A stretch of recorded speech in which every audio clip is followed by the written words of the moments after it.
நேத்திக்கு அதாவது ஜான்வரி 30, 2024 அன்னைக்கு கோயம்புத்தூர்ல திடீர்னு மக்கள் கூட ஆரம்பிச்சுட்டாங்க. எம்எல்எம்ன்ற நிறுவனம் கோயம்புத்தூர்ல இயங்கிட்டு வருது. இந்த கம்பெனி மேல ஒரு கேஸ் ஒண்ணு ஃபைல் ஆயிருக்கு.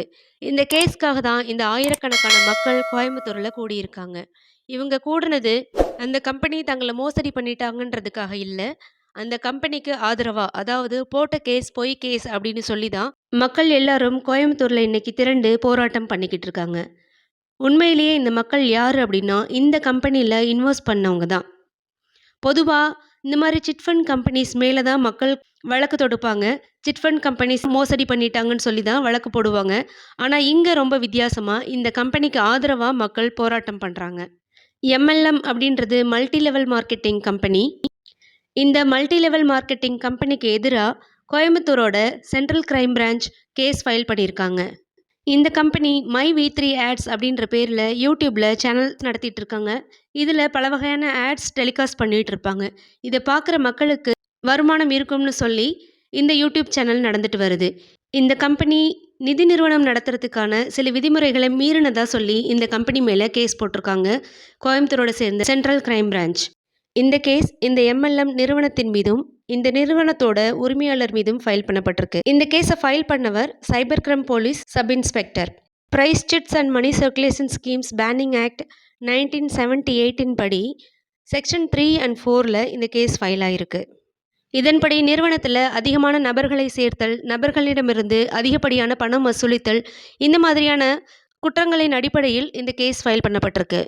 இந்த குற்றத்தின் பேரில் போலீஸ் என்ன சொல்கிறாங்கன்னா, இந்த எம்எல்எம் கம்பெனி ஒரு நபருக்கு ஒரு ஃப்ரீ ஓப்பனிங் மெம்பர்ஷிப் கொடுக்கறதாகவும், ஒரே நபருக்கு நிறைய பெய்டு மெம்பர்ஷிப் ஓப்பன் பண்ணிக்கலாம் அப்படின்னும் ஆஃபர் கொடுத்துருக்கதா சொல்கிறாங்க.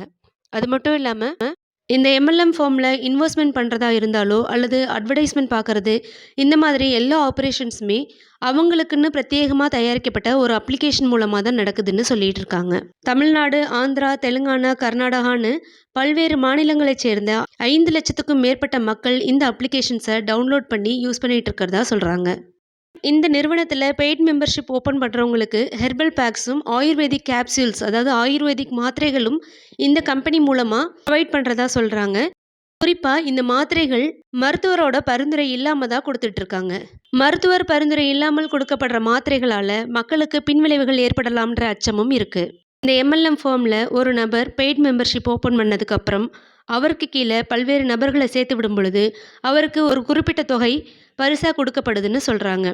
இதில் பெய்ட் மெம்பர்ஷிப் ஓப்பன் பண்ணுறதுக்கு 360லேருந்து 1,00,000 ரூபாய் வரைக்குமே கொடுக்கப்படுதுன்னு சொல்கிறாங்க. இதில் குறைஞ்சது ஒரு நாளைக்கு 2 மணி நேரம் அந்த யூடியூப் சேனலில் வரக்கூடிய விளம்பரங்களை பார்க்கணும். அப்படி பார்க்கும் பொழுது ஒரு நாளைக்கு 5 ரூபாயிலிருந்து 1,500 ரூபாய் வரை வருமானம் வர்றதாகவும் சொல்கிறாங்க இதில் இன்வெஸ்ட்மெண்ட் பண்ணவங்க. போலீஸ் தரப்பில் எஃப்ஐஆர் ரிப்போர்ட்டில் என்ன சொல்கிறாங்கன்னா, இந்த நிறுவனத்தின் மூலமாக கொடுக்கப்படக்கூடிய ஆயுர்வேதிக் கேப்சூல்ஸ் எந்த விதமான மருத்துவரோட ஆலோசனையும் இல்லாமல் தான் கொடுக்கப்படுது. இதுக்கு ஹெல்த் டிபார்ட்மெண்ட்டில் முறைப்படி எந்த விதமான பெர்மிஷனும் வாங்கலைன்னு சொல்கிறாங்க. இப்படி பல வகையான குற்றச்சாட்டுகள் இந்த கம்பெனி மேலே இருந்தாலும் மக்கள், அதாவது இந்த கம்பெனியில் இன்வெஸ்ட்மெண்ட் பண்ண இன்வெஸ்டர்ஸ் இந்த கம்பெனிக்கு ஆதரவாக தான் இருக்காங்க. இதில் இன்வெஸ்ட்மெண்ட் பண்ண மக்களில் பெரும்பாலான மக்கள் நேத்திக்கு இந்த கம்பெனியோட அழைப்பின் பேரில் கோயம்புத்தூர், நீலாம்பூரில் நேத்திக்கு கூடியிருக்காங்க. இவங்க எல்லாரும் இந்த கேஸுக்கு அகைன்ஸ்டாக ப்ரொட்டஸ்ட் பண்ணியிருக்காங்க. இந்த நிறுவனத்தோட உரிமையாளர் சக்தி ஆனந்தன் இதுக்கு முன்னாடி கடைசியாக அவங்களோட யூடியூப் சேனலில் வெளியிட்ட வீடியோவில் இந்த நிறுவனத்தின் மேலே கேஸ் ஃபைல் ஆகிருக்கிறதாகவும், அதனால் இதில் இன்வெஸ்ட்மெண்ட் பண்ண எல்லாரையும் எல்என்டி பைபாஸ் ரோடில் அசம்பிள் ஆகும்படியும் சொல்லியிருக்காரு.